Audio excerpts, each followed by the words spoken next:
Hello, everybody. I'm Cecilia Vaca from the BvLF Foundation. It's a great pleasure to be here to share with you some thoughts about what is the impact of climate change in the well-being of babies, toddlers, and their development. And I want to start, I would like to start saying that it is reasonable to expect that a baby who's born today will definitely experience major climate chaos and environmental degradation. But when you think about where is the conversation on climate change, we basically are not listening anything about what is the impact in young children.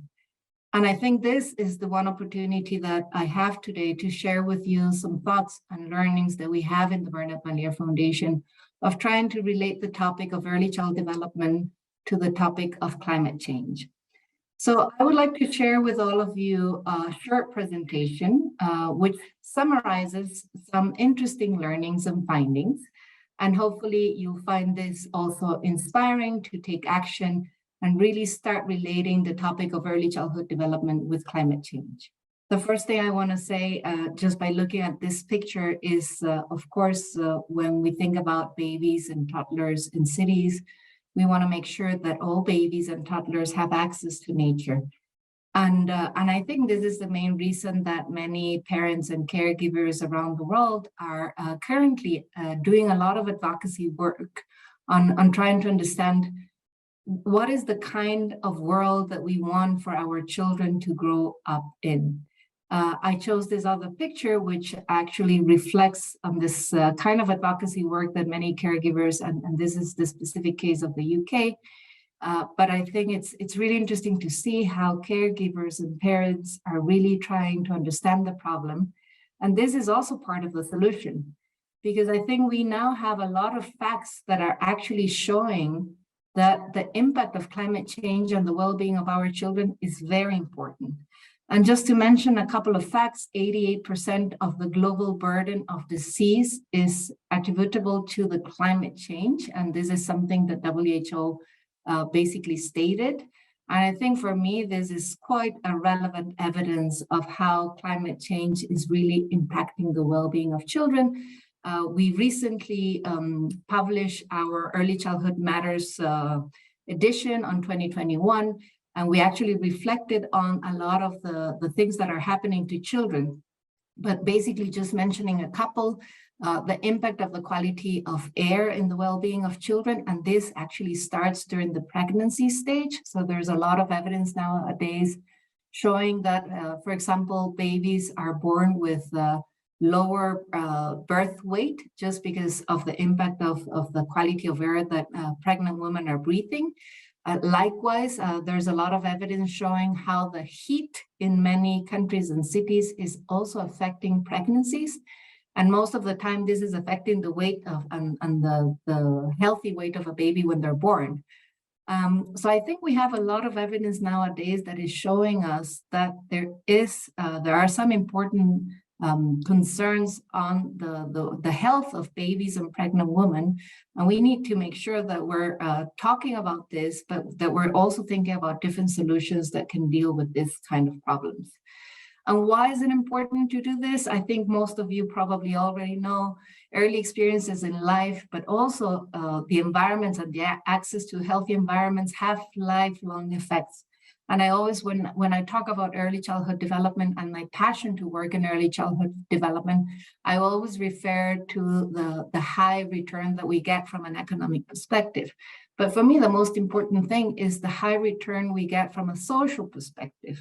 And if we're thinking about this, then we got to think about environment also as one of the returns that we can get if we're able to make these investments in a way that young children can really access to nature, to clean air, to healthy environments that can really lead them to better develop and to also improve the way that their caregivers are feeling towards the environment and the ecosystems that they live in.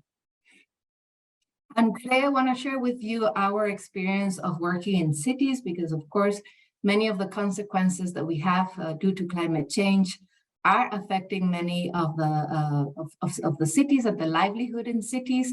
And during this last 5 years, we've been implementing this approach that we call Urban 95.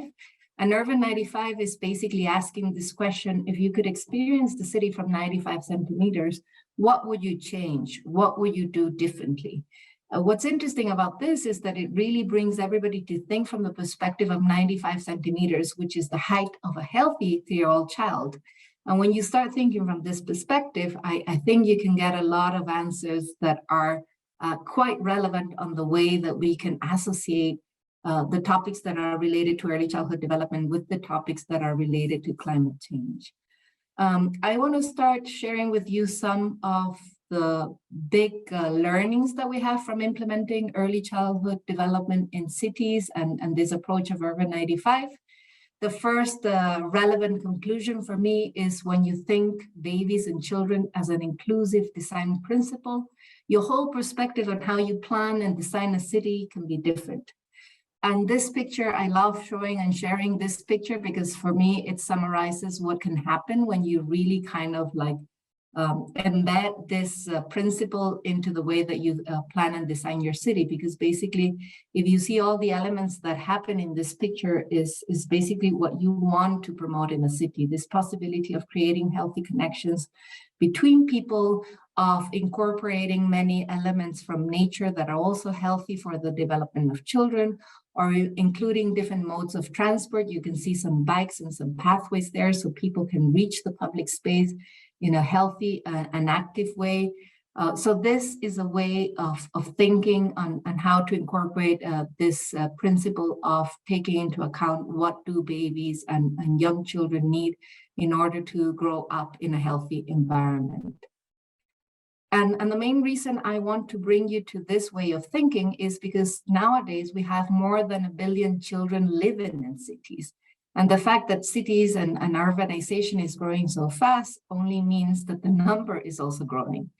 But I do want to say that the way that babies and toddlers experience in city, and of course, babies are not there like wandering around the city by themselves, they're usually with their caregivers. So the way that they experience the city is completely different from the way that other people might experience the city. But this also impacts the way they develop, and it has lifelong effects on the way that they will get the social return that we were talking before. So what is the main goal when we're trying to think on incorporating this thinking of babies and toddlers into the design and planning of a city? For me, the main goal is to really make sure that we're creating options and possibilities and opportunities for healthy connections. And when I'm talking about healthy connections, of course, I'm talking about healthy connections that need to happen between people, but also healthy connections that need to happen with the immediate environment that children are surrounded with. And this has to do with the immediate environment that also involves having access to green and blue infrastructure, that also involves to having access to good transport systems, because this, for me, is the only way that we can actually ensure frequent, warm, responsive interactions with people who really care about the well-being of young children. And another reason why I think it's important to take this into consideration is because when you're thinking about what are some of the things that babies are exposed to, for example, I was talking about air pollution before and the impact of air pollution and the well-being of babies. But I think one important fact is that babies can absorb 4 times more air, and this also means polluted air, than an adult. So their exposure to air and to bad air is actually worse than in an adult life because of their height, because of the exposure that they have, and because of their size. Also thinking of other important facts that happen when a baby and a toddler is wandering around the city is to think about the time that they need to move from one place to another. And I'm mentioning this because in many cities, there's still very limited access to proper modes of transport, which is actually very important to think about when you're wandering around the city with a baby or a toddler, and which has different consequences because, of course, this means that some babies and toddlers in different communities might not have the same access than others in wealthier areas of the cities. And for me, one of the most important things is that, of course, there's a lot of evidence nowadays that children who have access to nature can show reduced stress and better physical and mental development. And this has to do because the more green they can be exposed to, the better for their well-being.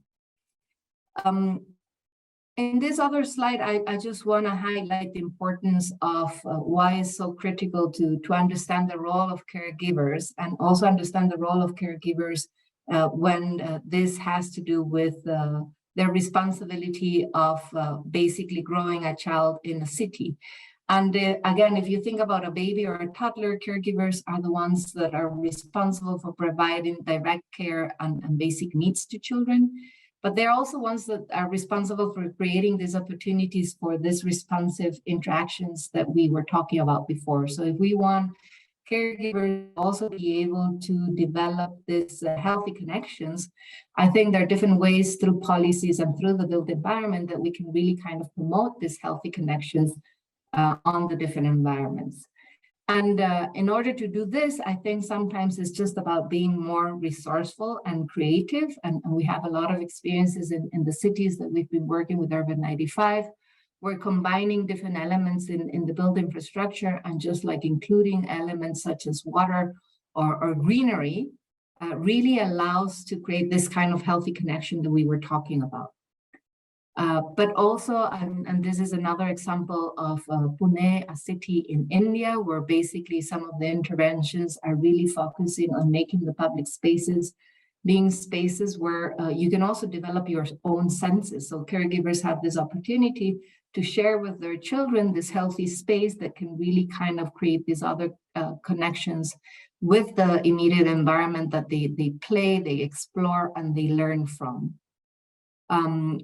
Other very important campaign that we run in Brazil, and it started in Brazil, but then it became a global campaign around clean air.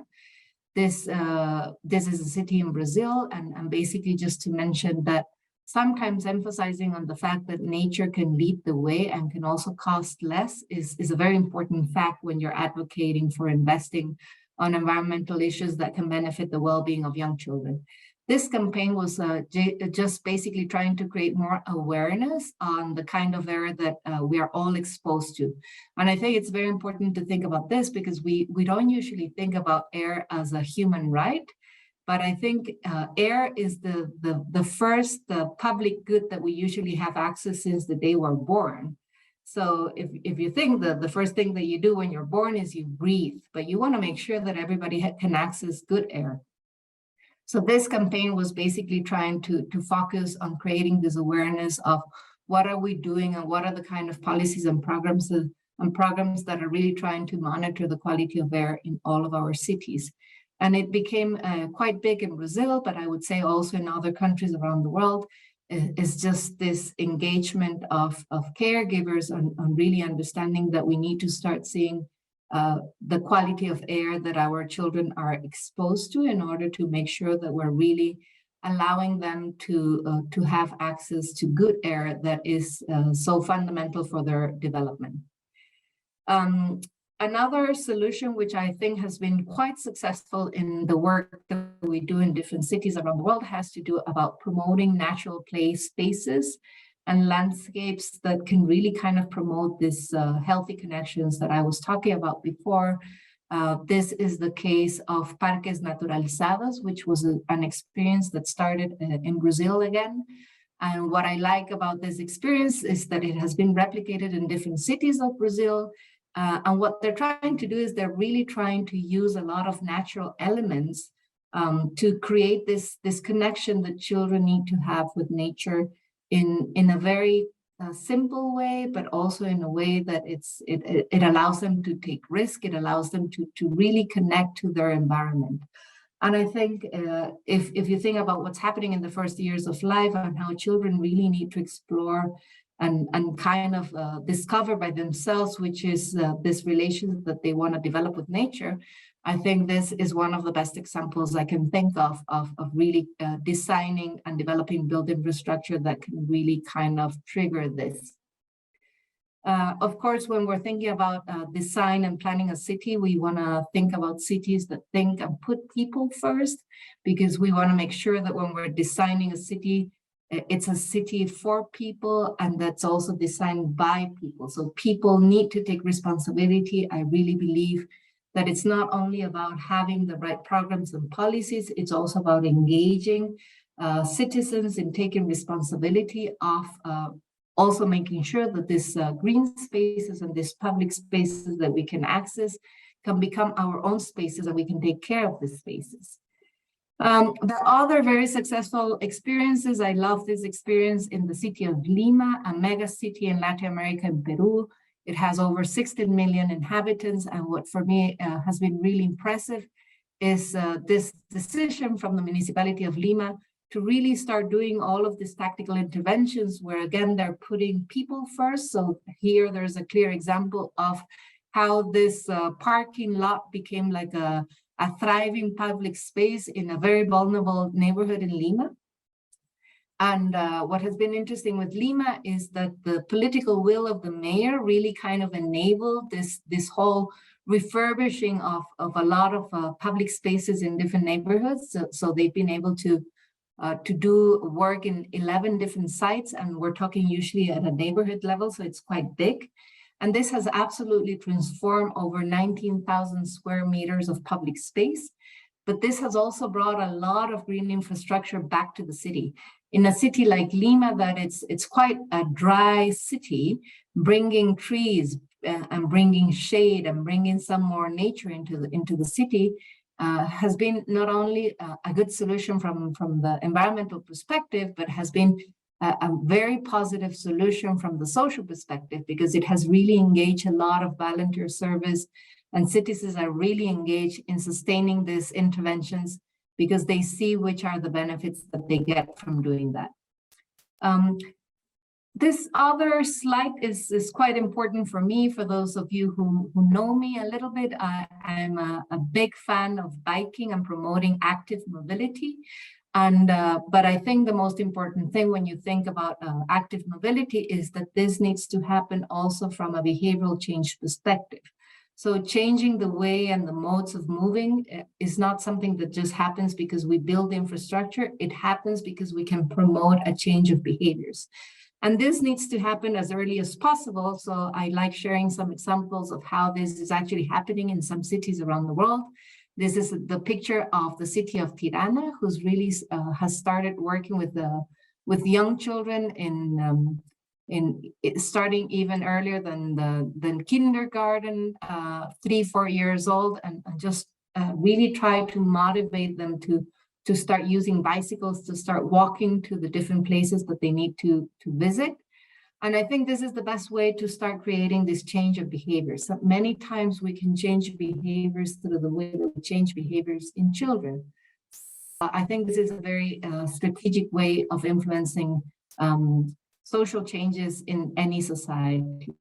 And again, only from a behavioral change perspective, there are also some really good examples in Brazil of different campaigns that have really tried to promote different parenting coaching in the public spaces. So what's really interesting about the way that Brazil is doing it is that they use the public space as a constant reminder to caregivers and parents on how they can use the public space to really try to have these positive connections with their children. So they use the playgrounds to kind of promote like specific behaviors, such as like play with your child in a way that you connect to your child. Read stories or tell stories to your child, so you can use this time as a positive way to connect with your child. So I think, again, this link that we can have between the public space, the environment, and early childhood development is quite important, because it doesn't necessarily happen in a spontaneous way. It needs to happen in a way that it's coordinated across the different sectors. Finally, I just want to share this last slide with you, just to give you a sense of which are some of the cities that we're working around the world. I think this slide tells you a little bit of how diverse we are trying to be. Also because we believe that by learning in a diversity of contexts, we can get a lot more insights and inputs of which are some of the things that need to happen in cities in order to really kind of find right solutions that can work in all cities. And I do want to mention that sometimes we think, and of course we are very diverse from one region to another region, but I do want to mention that when you think from a city's perspective, many times we have the same challenges. So sometimes being able to share many of these solutions can really inspire and allow others to take action. And this is the main purpose of what I wanted to do with you today, was just kind of share some very few examples of what we have been doing with Urban 95. And hopefully many of these actions can inspire you to take action and to really contribute to create and transform the environments of where our children will be growing in the next couple of years and decades. And I think it's our responsibility to take action now. So thank you for listening and sharing this time with me today. Thank you very much. And please, if you have any doubts, just visit our site, because there's a lot of information there that can also be relevant to the work that you do. Thank you.